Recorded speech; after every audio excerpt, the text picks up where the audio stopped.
Poner el dedo en la llaga es investigar, informar, cuestionar y desafiar sin miedo al poder económico y político. Enaltecer la cultura, la educación y la innovación para generar sociedades libres. Te invitamos a ser parte de este cambio, donde todas las voces se escuchan. Con Adriana Delgado. Diego Gómez Pickering, escritor, diplomático, periodista. Es difícil encontrar tantas cualidades literarias en una sola persona y sobre todo también políticas. Adriana, yo creo que ahora sí que una cosa va de la mano con la otra y un oficio más en los tiempos en los que vivimos se nutre de la experiencia que uno ha tenido vital y profesional en otros ámbitos y hace que su desempeño sea más exitoso. En mi caso, pues realmente mis 3 cachuchas me las dieron al mismo tiempo y empecé a recorrer los 3 caminos de manera paralela y uno y otro camino se han entrecruzado sin convertirse en obstáculos, sino más bien ampliando la brecha y haciendo que esa brecha permita avanzar de una manera más enfática y resolviendo para mí de manera más sencilla los retos que se me han presentado y por supuesto aportando más desde cada una de las trincheras y con cada una de las cachuchas a México, que al final del día es mi principal motivación. Su abuela le acercaba los libros, lo acercaba a este maravilloso arte de conocer, de preguntarse. Sí, yo creo que los abuelos juegan un rol fundamental. Hace escasos días, el 28 de agosto, si mal no recuerdo, se celebró en México el Día del Abuelo. No sé desde hace cuánto está en el calendario como fiesta oficial, pero para mí todos los días son los días del abuelo. Todos los que hemos tenido la fortuna de tener cerca a un abuelo o una abuela, sabemos lo que han marcado nuestro camino. En mi caso, mi abuela, bueno, mis 4 abuelos, de una u otra manera lo han marcado. Mi abuelo materno, locutor de radio desde los inicios de la XCW, Carlos Pickering, quien quizá de una manera inconsciente nos inculcó el amor por los medios de comunicación y la comunicación y la transmisión de la información y por la radio en particular. Y por el otro lado, por supuesto, mi abuela materna, Filomena Chousa Arias, quien desde muy temprana edad me acercó, como bien indicas, a la literatura.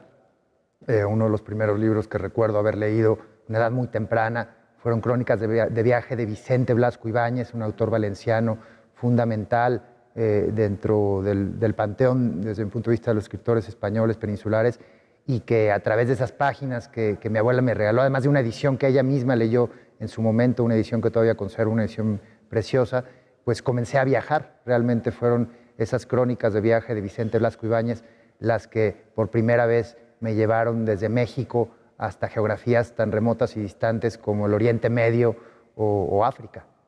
Luis Cernuda. Su abuela le acercó a ese gran poeta sevillano. Mi tierra eres tú.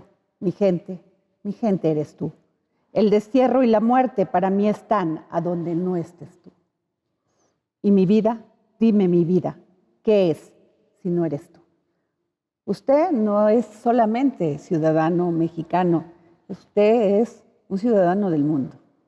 Yo creo que, Adriana, en cierta medida todos somos ciudadanos del mundo y más en este año 2023, en este siglo XXI, entrado ya en su 3ª década, en un mundo en el que las comunicaciones son tan inmediatas, en un mundo en el que no podemos obviar lo que está sucediendo en el otro rincón del mundo, porque sabemos que lo que sucede en el otro rincón del mundo también nos afecta de alguna manera. Yo creo que hoy todos de alguna manera llevamos esa camiseta de ciudadanos del mundo y si no la llevamos yo los animo a que nos la pongamos porque no podemos y no debemos dejar que México se aísle y no debemos como mexicanos aislarnos del resto. Yo en particular, pues desde una edad muy temprana, hablaba de Vicente Blasco Ibáñez, has citado ahora a Luis Cernuda, un gran poeta, un ejemplo clarísimo de todo lo que el exilio español anterior a la guerra civil y por supuesto con el exilio republicano y el exilio posterior, porque las olas de extranjeros y de españoles no han dejado de llegar a México y de nutrir a México con su visión, con sus visiones del mundo, con su sapiencia. Desde una edad muy temprana, a través quizá de un poema que a mí me marcó mucho de Cernuda, que se llama Peregrino, es que empecé ese periplo a través de las letras, de los viajes, posteriormente de la diplomacia y del mundo de la política exterior. Pero ese poema de Cernuda, Peregrino, creo que engloba en los versos que contiene el espíritu que ha guiado siempre mi camino, y ese espíritu de seguir andando, seguir... hay un verso, ¿no?, dentro del poema que dice: tus pies sobre la tierra antes no hollada.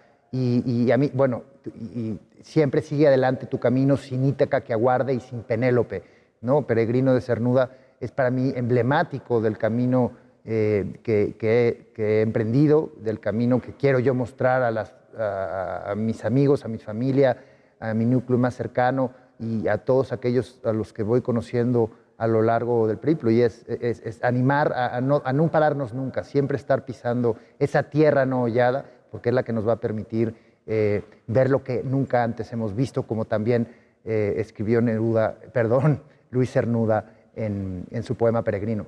Claro. Usted viró todas estas experiencias que ha tenido recorriendo estos 161 países, o no sé si ya son 162, hacia la crónica interpretativa y valorativa, y que además permite juzgar el recorrido que se hace. Nueva York y Londres. Un mundo financiero, dos grandes metrópolis. Yo Cuéntenos creo, de ello.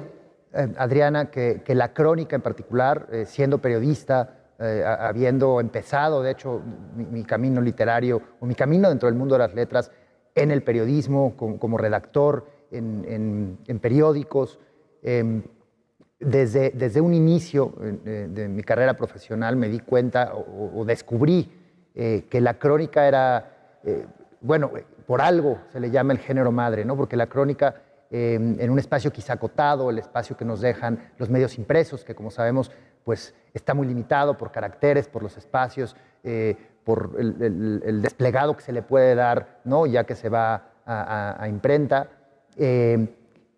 A pesar de esas limitantes, la crónica regala, desde mi punto de vista, la posibilidad de tocar el mundo entero y poner el mundo entero en los caracteres que se nos asignen, en las columnas que estén a disposición, en este caso un periódico o de una revista o bueno, de un medio electrónico, de la página que se despliegue. La crónica engloba lo mejor de todos los demás géneros. En una crónica podemos encontrar un poco de entrevista, podemos encontrar también pues, reporteo duro, ¿no?, de noticias, de investigación. Podemos encontrar la parte más amable, lo que en inglés se denomina el soft news. Es realmente un género madre, y como madre abraza, acompaña y permite a alguien como yo, que ha tenido la oportunidad de patearse las 5 esquinas del mundo, de traer consigo en la maleta de vuelta la mayor cantidad de imágenes posibles, de postales escritas. Por eso es que la crónica para mí siempre ha sido la manera de contar, de compartir, de traer de vuelta a México todo lo que yo en mis diferentes periplos he observado, he escuchado, he vivido, y que para mí es fundamental distribuir, compartir y mostrar al público mexicano, que quizá de otra manera no tendría forma de descubrir esos lugares recónditos, esas geografías tan lejanas, esos países y esas culturas sobre las que tampoco hablamos muy a nuestro pesar, yo creo. ¿Qué ha cambiado en Diego Gómez Piquerín desde la novela de La foto del recuerdo hasta esta última crónica, novela, África? Yo creo que, bueno, ha cambiado mucho, ¿no? Han pasado, mi primer libro, la novela La foto del recuerdo, publicado por Hombre y Mundo en el año 2006, pues estamos hablando prácticamente de 2 décadas en las que no solo yo he crecido, he perdido pelo, he descubierto muchas más canas en mi cabellera, en mi imberbe barba, sino que también a la par de los años y de la experiencia vital y profesional, pues el mundo ha cambiado, el mundo es completamente distinto, del que a finales del siglo XX y inicios del XXI teníamos al que tenemos hoy. Creo que la experiencia, de nuevo, vital y profesional, ha fortalecido mi capacidad de ver el mundo, de escucharlo y de compartirlo. Creo que se han agudizado mis sentidos, mi sensibilidad se ha fortalecido y mi involucramiento con lo que sucede alrededor, fuera de debilitarse, se ha también visto fortalecido. Son 20 años en los que a través de cada uno de los libros que he publicado, África, Radiografía de un continente, el más reciente, el octavo en mi obra, creo que es resultado de sus 20 años, de ese transitar, de ese aprender. Al final del día, cada libro, cada publicación ha sido un aprendizaje para mí, en términos de estilo, de la pluma, pero también un aprendizaje de vida. Y en este más reciente libro creo que está englobado todos y cada uno de esos pasos que me han permitido llegar hasta hoy. Diego Gómez Piquerín, ¿alguna vez usted se ha autocensurado al escribir? Sí. Yo creo que el ejercicio de escritura es un ejercicio que requiere de una gran fuerza de voluntad, por un lado. Ya lo decía Gabriel García Márquez, es como uno ejercita el cuerpo yendo, ¿no?, al gimnasio o haciendo el deporte que a cada quien le plazca. También uno tiene que ejercitar el músculo de la escritura y de la pluma, y eso es algo que se ejercita todos los días.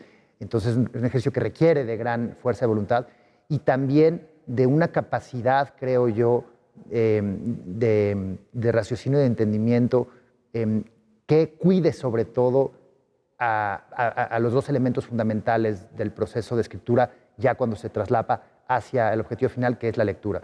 Por un lado, al objeto, a la persona sobre la que se está escribiendo, a la situación y al contexto que se está narrando, y por otro lado, a quien va a leer esa historia, a quien va a leer ese contenido. La mayor parte de mi obra es obra de no ficción, fuera por supuesto de la novela que publiqué en 2006, con la que empecé mi carrera literaria, y una colección de cuentos que se publicó en el año 2017 llamada Un Mundo de Historias. El resto son obras de no ficción. La mayor parte de ellas son crónicas que hablan de diferentes geografías y diferentes países y situaciones y momentos. A lo largo de mi carrera he encontrado situaciones muy difíciles de digerir. ¿A qué me refiero con esto? Pues a guerras civiles, a epidemias tan devastadoras como el ébola, al ejercicio de migrar y todo lo que implica el exilio previo, el posterior, a la muerte, ¿no? Oler un campo que acaba de ser quemado, en donde aún hay sangre fresca, pues es muy difícil traducir eso en palabras y ponerlo en una página.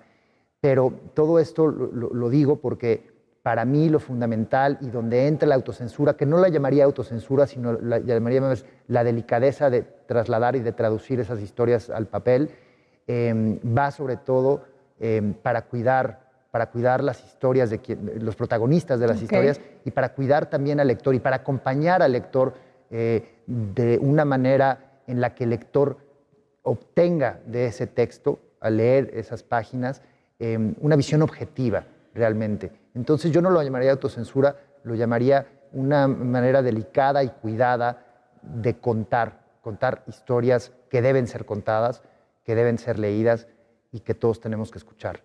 Crónicas de Nueva York. ¿Cómo inicia el camino en Crónicas de Nueva York? Nueva York, Adriana, es quizá después, no quizá, con seguridad lo puedo afirmar, es la ciudad después de la Ciudad de México que mejor conozco. Yo nací, me crié en la Ciudad de México, al sur de la Ciudad de México, en Coyoacán, y viajé por primera vez a Nueva York en el año 1990. Desde entonces, hace ya 33 años, he visitado Nueva York por lo menos una vez al año. He tenido la oportunidad de vivir en Nueva York por periodos relativamente largos en 2 ocasiones, y es una ciudad además que, como todos nosotros, conocí incluso antes de poner pie en ella, ¿no? ¿Quién no ha visto imágenes pues, de la torre, de la Estatua de la Libertad? Así es. De las extintas Torres Gemelas, el perfil, ¿no? de todos los rascacielos, la figura incluso de la isla de Manhattan, el Central Park, el Museo Metropolitano, son escenas, son imágenes que nos han acompañado a lo largo de nuestra vida, incluso si no conocemos Nueva York en persona. En mi caso, como te decía, son 33 años de tener una relación directa con la ciudad que no solo se ha dado a través de visitas turísticas, profesionales, sino también a través de 2 estancias largas ahí. Ahí es realmente cuando nace mi idilio con Nueva York y cuando nace también la necesidad que conforme pasan los años va increciendo y que eventualmente desemboca en el libro, de narrar Nueva York con ojos mexicanos. Nueva York, hoy por hoy, y más que nunca antes, es una ciudad latina y una ciudad mexicana y una ciudad que habla español.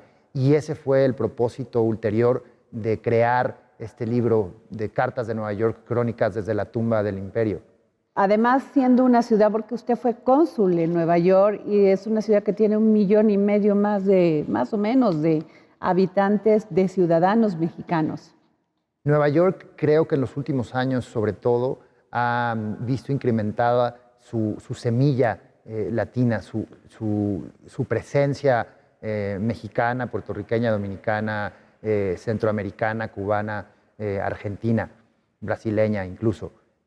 Aunque es curioso, si rascamos un poco la historia, nos damos cuenta que desde que se funda Nueva York por los colonizadores holandeses, recordemos que Nueva York empezó siendo una colonia holandesa, se le llamaba la Nueva Ámsterdam, de hecho. Desde que se funda la Nueva Ámsterdam, llegan con esos comerciantes neerlandeses, holandeses, llegan judíos sefaradíes, aquellos judíos que los reyes católicos expulsaron de España en 1492 con la toma de Granada. Son judíos que llevan en su ADN también la hispanidad. Son de hecho judíos que hablan un español que arcaica no es la palabra, pero un español antiguo. Y son los que fundan la primera sinagoga. De hecho, todavía se puede visitar, ya no está, digamos, completa, pero hay una piedra conmemorativa que marca el lugar donde se estableció la primera sinagoga de judíos sefaradíes en Nueva York, llegados al entonces Nueva Ámsterdam con los holandeses. Esto para hablar un poco de historia, que cuando uno empieza a conocerla, se sorprende que Nueva York casi desde su incepción ha tenido una conexión con el mundo de habla hispana, con la América Latina, una conexión que hoy es más que evidente, lo decías tú. 1,5 millones prácticamente de mexicanos habitan en la gran área conurbada de la ciudad. Son los mexicanos los que han construido los rascacielos que hemos visto levantarse en los últimos años, incluso el más alto que se erige por encima de todos los demás y que se ha vuelto icónico desde cualquier punto de Manhattan que se le pueda ver. Son los mexicanos los que hacen que las cocinas funcionen, no solo en términos de preparar lo que ahí se vende para consumir, sino también de proveer la fruta y la verdura fresca que todos los días llegan en tráileres desde diferentes puntos del territorio mexicano hasta la gran central de abastos que funciona como centro de distribución de alimentos no perecederos, perecederos en la costa este de los Estados Unidos. México está presente en Nueva York de una manera casi soterrada y escondida. Y como cónsul general en su momento, como escritor, como cronista y como periodista, desde siempre sentí una responsabilidad de echar luz, de que esa historia dejase de ser soterrada y que esa presencia mexicana fuese reconocida. ¿Cómo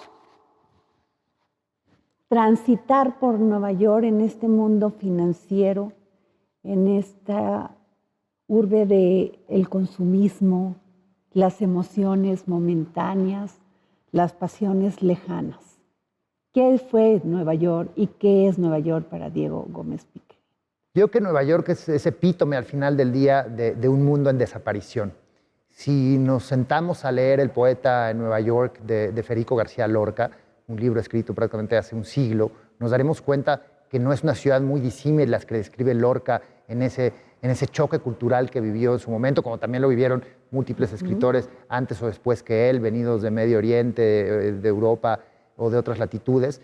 Y esa ciudad tan avasalladora, con tantos retos, con tantos obstáculos, esa ciudad que te desangra, que te exprime toda la energía, pero que al mismo tiempo te inyecta tanta vitalidad, es una ciudad en proceso de desaparición, una capital del mundo, sigue siendo de cierta manera la capital del mundo. Ahí está la sede de Naciones Unidas, ahí se dan cita cada año los jefes de Estado y de gobierno de todos los países. En Nueva York se hablan prácticamente la totalidad de las lenguas vivas del planeta. En Nueva York uno puede comer la mejor comida senegalesa o ganesa al mismo tiempo que los mejores blinis rusos y beber el mejor vodka ruso fuera de Moscú o de San Petersburgo. Nueva York es al mismo tiempo razón y causa, consecuencia, es pregunta y respuesta. Pero para mí, hoy por hoy, es sinónimo de un mundo que está cambiando, que está transitando hacia una nueva realidad, hacia otro paradigma. La Nueva York financiera, la Nueva York que se ha erigido como la máxima representación de ese capitalismo salvaje al final del día, porque es un capitalismo que no ha traído y que dista mucho de traer y que no traerá seguramente el bienestar y la felicidad con la que muchos de las personas que lo apoyan vehementemente hablan de él, un capitalismo que más bien produce división y que produce inequidad. Su capital, la capital del mundo por prácticamente todo el siglo XX y lo que es el XXI, está, yo creo, pasando la estafeta, está quizá no muriendo, pero sí sucumbiendo a este nuevo mundo. Y le pasó a todas las capitales anteriores de los grandes imperios. Basta ver solo a Roma o antes de eso a Londres, la capital global del siglo XIX desde mi punto de vista. Pero para mí Nueva York es ese cúmulo de opuestos, es esa ciudad, como decía hace unos momentos, que te puede extirpar toda la energía, chupar toda la energía, pero al mismo tiempo te puede inyectar una vitalidad que no encontrarías en ningún otro lugar del orbe. Es muy importante lo que dice sobre el capitalismo salvaje. No es un capitalismo industrial, no crea, no produce. Se define la vida de millones de personas en una oficina de 3x3. No produce, simplemente estas acciones, compremos ese es el mundo financiero. Nos aleja realmente del humano.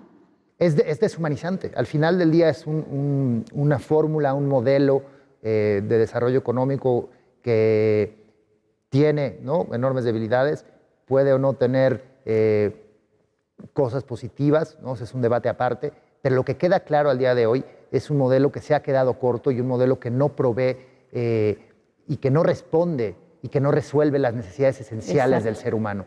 Uno puede pasear por las enormes bóvedas subterráneas de la Reserva Federal de Nueva York y escuchar sobre la proveniencia secreta o pública de las miles de barras y lingotes de oro que ahí se guardan y salir a la calle y de repente toparse con el enorme problema de la indigencia en las calles de la ciudad y comprobar que ni los miles, decenas de miles, no recuerdo la cantidad precisa de lingotes de oro que se guardan en las enormes bóvedas de la Reserva Federal de Nueva York y darse cuenta que es un valor completamente que no se corresponde con nada. Entonces es un valor abstracto.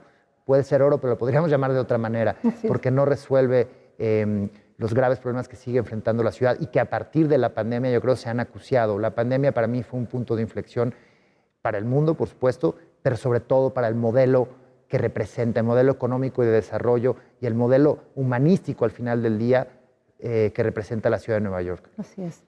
Vámonos a Londres. Usted embajador en Reino Unido. El Reino Unido, yo creo, es uno de los países más interesantes en los que me ha tocado vivir. Un país con el que además tengo una relación familiar, histórica. Pickering, mi segundo apellido, es un apellido inglés. Tengo ascendencia del suroeste de la isla, de un condado que se llama Kent, y un país que había visitado esporádicamente, pero que hasta que aterricé ahí en el año 2013 con el enorme privilegio de representar a México como embajador, fue que aprendí a conocer desde dentro y reconocer las enormes similitudes que hay entre los pueblos británico y mexicano de redescubrir la gran historia que nos une desde que el Reino Unido reconociera a México como país independiente, el primer país prácticamente del mundo en hacerlo, el primer país europeo, la nación europea que reconoce la independencia mexicana, y un país muy evocador, un país que también nos ha formado a todos a través de la música, dependiendo, ¿no?, la generación que uno sea, pero podemos hablar desde los Beatles o los Rolling Stones hasta este muchacho que se me olvida su nombre, que acaba de hacer conciertos en la Ciudad de México hace unos meses, pero que vuelve a todas las chicas locas, o hablar de las Spice Girls, o hablar de Robbie Williams, o hablar de Queen, bueno, de quien queramos, ¿no? A través de la música, a través de la literatura, desde Dickens hasta, por supuesto, Harry Potter, y a través de la historia de los descubrimientos. Yo creo que gran parte de la literatura, si lo conectamos con otras partes del mundo, sobre África o sobre Medio Oriente, que tenemos aquí, para bien y para mal, es literatura que en un principio estuvo escrita por británicos, que se ha traducido y que es lo que hemos leído en español. Pero el Reino Unido, de cierta manera, nos ha formado también. Entonces, es un país que podemos sentir cercano y que cuando uno tiene la oportunidad de aterrizar o de desembarcar en sus costas, se da cuenta que esa cercanía tiene muchas más razones de ser. Para mí, los años que pasé en el Reino Unido como la embajada fueron fundamentales porque me permitieron afianzar toda la práctica diplomática que a lo largo de los años, desde que ingresé al Instituto Matías Romero, me había forjado, y me permitieron también, como nunca antes quizá, promover una imagen del México real, ese México diverso, multicultural, con muchísimos problemas, pero también con enorme potencial. Cuando habla usted de esto, dice similitudes entre México y Reino Unido, Inglaterra. ¿Cuál sería? Yo creo que hay un humor similar. El humor británico es un humor peculiar, un humor que no se parece al humor de los americanos para nada, ni al humor del resto de los europeos. Un humor que tiene cierta... agudeza. Agudeza, es un humor negro quizá, un humor que aborda cualquier tema, no hay tabúes en ese humor. En ese tenor, para mí es un humor similar al de los mexicanos. No hay cosa que para nosotros no pueda ser motivo de risa, porque, ¿no?, de repente la vida también nos presenta esos escenarios tan catastróficos que solo riéndonos o viéndolos desde una óptica humorística es que podemos sobrevivirlos. Ahí, el humor de Guy Ritchie como cineasta. Exactamente. El humor de la literatura inglesa, del cine inglés, el humor incluso de los políticos ingleses. Creo que a la par de como sucede en México, también en el Reino Unido hay una apertura a recibir visitantes, a recibir inmigrantes en cierta medida, aunque por supuesto eso es debatible porque los diferentes gobiernos que se han sucedido desde el Brexit han tomado medidas más restrictivas, pero en general el pueblo británico es un pueblo acogedor. Es un pueblo en el que si uno llega de allende las fronteras británicas, allende el archipiélago, va a encontrar un oído que le quiera escuchar, va a encontrar inquietud de conocer qué camino le llevó hasta ahí. Como el pueblo mexicano, al final del día en México somos un pueblo muy acogedor y un pueblo en el que nos interesa o en el que recibimos, mejor dicho, al extranjero, siempre pues con los brazos abiertos e interesados en saber qué es lo que nos tiene que contar. Usted se va a Nueva York, de Londres, y después aterriza en África. ¿Por qué África? ¿Por qué no, Adriana? Yo creo que África para mí siempre ha sido un destino y origen. Yo, a la par prácticamente de conocer Nueva York, lo decíamos hace unos momentos en nuestra plática, en el año 90 aterrizo por primera vez en Nueva York, en el año 92, escasos 2 años después, en abril del 92, aterrizo por vez primera en África. Desde entonces, hace 31 años, he visitado el continente en múltiples ocasiones. Acabo apenas de regresar de mi última expedición africana que me llevó a la frontera tripartita entre Costa de Marfil, Liberia y la Guinea-Conakry. A finales de junio de este año regreso a África, afortunadamente a finales del mes de noviembre, estaré en Gambia, luego Senegal y Mauritania. Es un continente que siempre ha estado cercano a mí. Lo decía también hace algunos momentos cuando hablábamos sobre Vicente Blasco Ibáñez y esas crónicas de viaje que escribió él al inicio del siglo XX, que yo leí por intermediación de mi abuela. Páginas escritas por Blasco Ibáñez que me llevaron por primera vez al África, a una de las múltiples Áfricas que conforman el continente. En este caso, Marruecos. Desde la inocencia quizá de mi niñez tardía en la que descubrí a través de esas páginas por primera vez el continente, me marcó de alguna manera. Y conforme fueron pasando los años, conforme visité por primera vez el continente y continué volviendo a lo largo de los años, fui descubriendo esa multiplicidad de Áfricas que conforman para mí el continente más interesante del orbe y un continente con el que siempre me he sentido unido y un continente que también forma parte de la historia de México.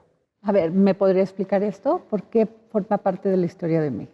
En 1519, cuando desembarca Hernán Cortés en lo que hoy es Veracruz, en las costas del Golfo, en territorio totonaca, acompañado de 300 hombres, de acuerdo con las crónicas, en particular de Bernal Díaz del Castillo, vienen con él 300 europeos, bueno, vienen con él 300 hombres. Esos 300 hombres no solo eran españoles, hay por lo menos, y está bien documentado, un par de docenas de africanos que desembarcan en las costas totonacas en 1519. Africanos esclavos, pero también africanos libertos, africanos que habían ganado su libertad a través de la ahorría o de algún otro proceso. Eran hombres 100% libres que participaban como conquistadores también en ese avance hacia Tlaxcala, posteriormente en la batalla de Cholula, en la toma y en el sitio de Tenochtitlan, en el derrocamiento del Imperio Mexica y en la creación de una nueva entidad política en Mesoamérica, posteriormente denominada la Nueva España.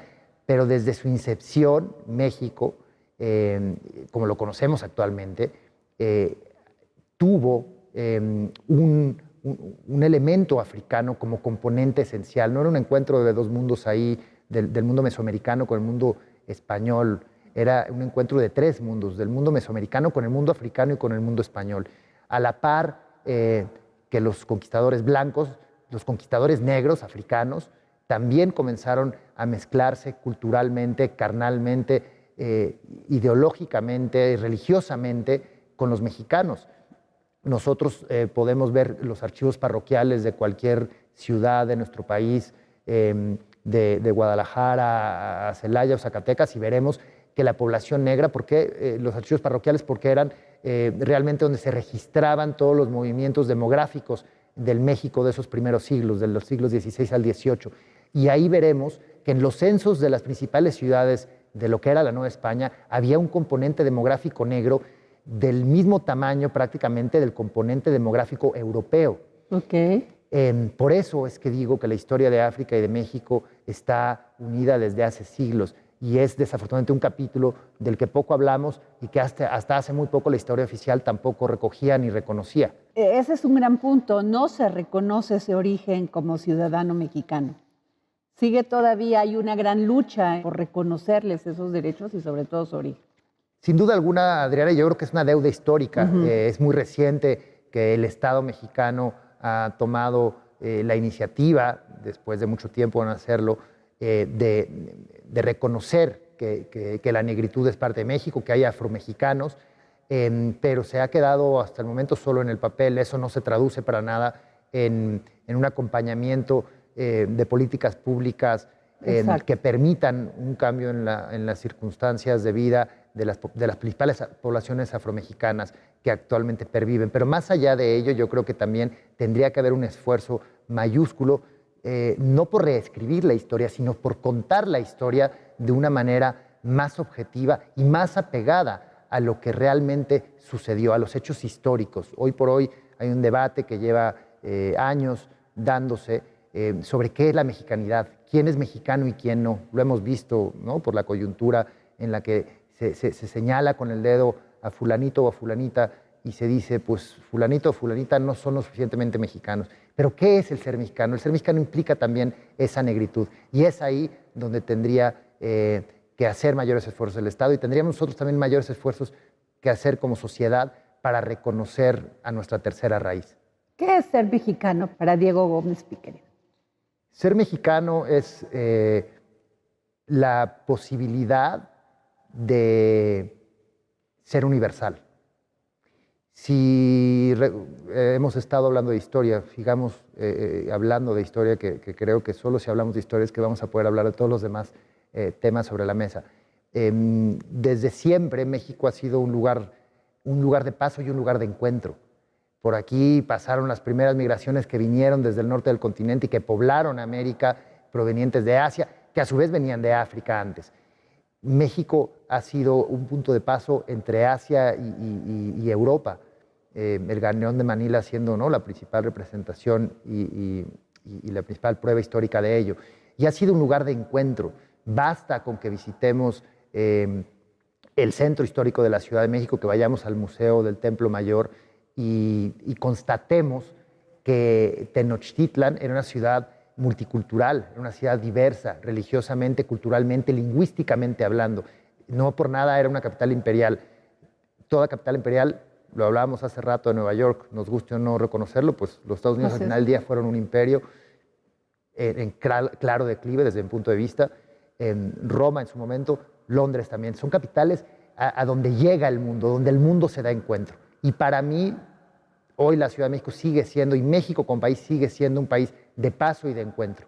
No podemos obviar que nuestro país es la principal ruta de acceso de migrantes provenientes y de solicitantes de asilo provenientes de todo el mundo hacia los Estados Unidos. Hay gente de Afganistán, de Pakistán, de Tayikistán, gente de Eritrea, de Liberia, de Nigeria, gente de Albania, de Rumanía, por supuesto, cubanos o haitianos, por no hablar de venezolanos, que atraviesan México desde la frontera sur con la intención de llegar a la frontera norte y que muchas veces se quedan en territorio nacional. México sigue siendo un punto de encuentro y un lugar de paso. Y para mí eso es lo que esencialmente define ser mexicano, o es en lo que radica la mexicanidad. Y la mexicanidad, en este tenor, para mí es una característica esencial, lo decía al inicio, de una persona abierta a esos encuentros y a esos pasos, una persona capaz de reconocer esa diversidad en sí y capaz de reconocerla en otros. ¿Qué piensa usted del trato que le estamos dando a los migrantes, la política de migración en este país? Yo creo que es una política que deja mucho a deber tanto a los migrantes y solicitantes de asilo como por supuesto a los mexicanos. Hablamos hace un momento de qué es la mexicanidad, al menos para mí qué es la mexicanidad. Y para mí la mexicanidad implica ese reconocimiento del migrante, porque somos también nosotros migrantes, somos esencialmente, ¿no?, migrantes a través de la historia, a través de la geografía, a través de la ideología. Y las actuales decisiones en materia de política migratoria son decisiones que dejan mucho a deber. Hoy por hoy, si visitamos Tapachula, que es al final del día la ciudad mexicana más importante, cercana a la frontera sur y principal punto de ingreso, veremos que las condiciones en las que se reciben a los migrantes solicitantes de asilo son deplorables, son inhumanas y revictimizan al migrante y al solicitante de asilo. Lo mismo podríamos decir de cualquier ciudad de la frontera norte, en donde en fechas recientes sobre todo nos hemos visto desbordados y en los que la sociedad civil ha tenido que tomar un rol protagónico porque el Estado es un Estado omiso. México tendría que jugar un rol mucho más relevante a nivel internacional, que lo ha hecho en otros momentos y que podría volverlo a hacer, pero tendría que no quedar a deber nada, ni a los migrantes ni a los mexicanos. En su experiencia, haber estado como cónsul en Nueva York y embajador en Reino Unido, ¿cuál es su experiencia en el tema de la migración?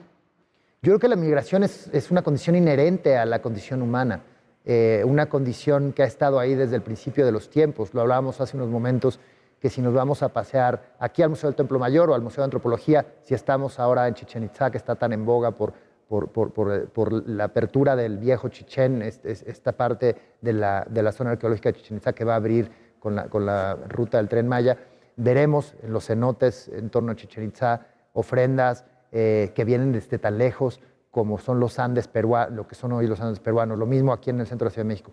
Es decir, el movimiento y el flujo humano es una condición inherente, es una condición que siempre ha existido. Veamos de nuevo la cuenca del Mediterráneo, sea durante el dominio de los cartagineses, de los fenicios, de los romanos. Lo vemos hoy con esos flujos que salen de África hacia las Islas Canarias, hacia Sicilia, hacia la península de Anatolia y luego hacia Grecia, a través de Mesoamérica y del norte de México hacia los Estados Unidos, a través de todo Polinesia hacia Australia, a través de lo largo y ancho de Asia, a través del cuerno de África hacia la península arábiga. El flujo humano es una condición inherente a la humanidad y que no podemos ni debemos nosotros obstaculizar, porque al obstaculizarla, sobre todo a través de políticas públicas que lo que hacen es criminalizar esa movilidad humana, lo que hacemos es vulnerar y deshumanizar a personas que de por sí ya provienen de contextos muy vulnerables. Recientemente se dio un debate por los libros de texto para los niños de primaria, secundaria. Uno de esos capítulos es el de los oprimidos y opresores. Siempre hemos pensado que los españoles en ese momento fueron los opresores y nosotros los oprimidos.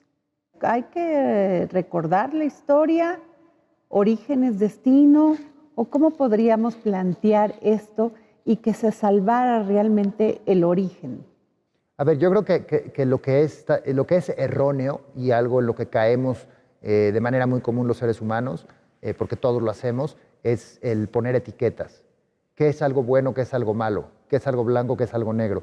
Yo creo que el mundo constantemente nos demuestra que no hay algo que sea 100% bueno, algo 100% malo, algo 100% blanco, 100% negro.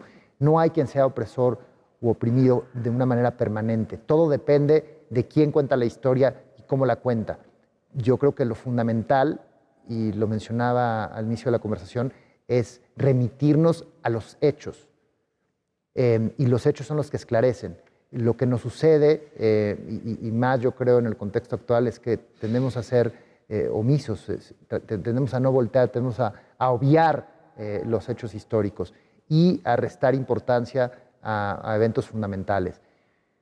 Los mexicas, en particular el imperio mexica, fue un imperio pues muy opresor, si nos vamos a usar etiquetas.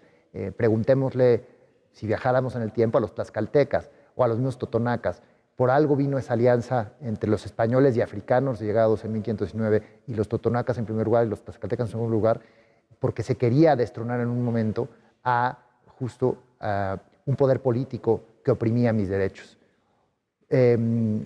Hablemos del México actual y del México que no reconoce a cabalidad los derechos de ciertas poblaciones. Lo mencionábamos hace unos momentos, la deuda histórica con los afromexicanos. Exacto. Los afromexicanos, si nos vamos al uso de etiquetas, podríamos decir que son un componente del tejido social mexicano que ha estado oprimido. Entonces yo creo que cuando discutamos sobre historia, tenemos que partir de los hechos y contextualizar los hechos, y tenemos que desproveernos de etiquetas, porque las etiquetas lo único que hacen es obstaculizar nuestro entendimiento de lo que pasó, de lo que está pasando y de lo que puede pasar. De México, si tuviera que empezar mañana a caminar y hacer una crónica de ese lugar, ¿cuál sería? Híjole, yo creo que hay tal riqueza que ¿O qué serían... estados o qué barrios visitaría? Tengo la fortuna de conocer los 32 estados de la República, de donde empieza la patria, como dicen en Tijuana, a donde se oculta el sol antes de que se haga de noche en Quintana Roo, y todos y cada uno de esos 32 estados tienen una riqueza excepcional desde mi punto de vista. Para mí, y por la importancia que tiene en mi recorrido vital y profesional de historia, mi crónica ideal sería aquella que recorre la ruta que recorrieron esos primeros africanos que llegaron a México en 1519 y que va de Veracruz a través de la Sierra Madre hacia la meseta central y al Valle del Anáhuac, que estuve hace un par de días justo en Amecameca, a las faldas de los volcanes, cerca del paso por el que llegaron, a través del cual los primeros africanos que pusieron pie en México vieron el esplendor de Ndantoche, Tenochtitlán, hoy Ciudad de México. Esa para mí sería una gran crónica, y una crónica que ayudaría justo a rescatar la memoria de la huella africana en nuestro país. África la podemos encontrar, obviamente, en libro escrito, pero audiolibros, esta nueva revolución que le permite a muchas personas poder escuchar. ¿Usted qué piensa de esto? ¿Se debe de leer o se debe de escuchar? Yo creo que se debe de leer y se debe de escuchar. No podemos, no podemos ser sordos ni ciegos en la vida, y no debemos serlo en nuestras acciones personales. Yo creo que en la medida de lo posible hay que siempre leer y hay que siempre escuchar al otro, escuchar audiolibros, leer al otro y leer libros. Escuchar, leer y hablar. Ok. Pues muchas gracias por esta entrevista, Diego Gómez Piquerín, diplomático, escritor y periodista. Gracias. Muchas gracias. El próximo jueves, en El Dedo en la Llaga. La igualdad. ¿Todos debemos ser iguales? No, la igualdad es una pretensión religiosa que más bien linda con la estupidez. Eso es inconstruible, ¿no? Justo lo que nos hace sabrosos, lo que nos hace interesantes, apetitosos como seres y como conciencias, es la diversidad, es la diferencia. No podemos ser iguales. No podemos ser iguales porque aunque se repartiesen los dones y los bienes una vez más y partiésemos de cero, al poco rato habría quien ya hubiera sacado provecho mayúsculo de su inventiva, de su capacidad de creación, de su capacidad de reflexión, y ya tendría un tramo de distancia en relación con el resto brutal. Entonces, no, lo que nosotros debemos de garantizar es que haya equidad en las condiciones de desarrollo de las personas.